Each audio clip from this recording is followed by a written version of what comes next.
Welcome to the Tech Egg. Don't get scrambled. Enjoy the video. In this video, I will explain how to make stock Harley exhaust louder.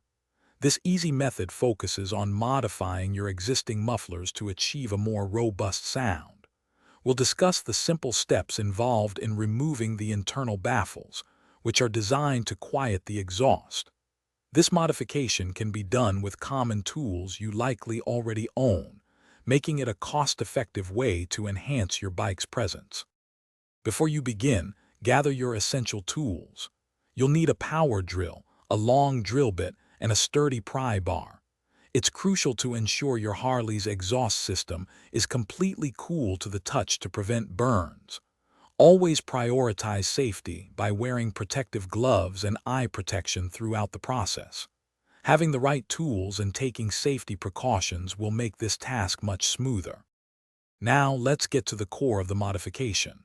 First, locate the small bolt that secures the baffle inside each muffler. This bolt is usually found near the end of the exhaust pipe. Carefully drill out this securing bolt. Once the bolt is removed, use your pry bar to gently but firmly work the baffle free. It might take a little effort, but it will eventually slide out, revealing a more open exhaust path. After removing the baffles, start your Harley and listen to the difference. You should notice a significantly louder and deeper exhaust note. While enjoying your new sound, remember to be mindful of local noise regulations, as some areas have strict limits. For optimal engine performance and to prevent potential issues, especially with more extensive modifications, consider consulting a professional about a fuel management system. Thanks for watching. Consider subscribing if I helped unscramble your problems.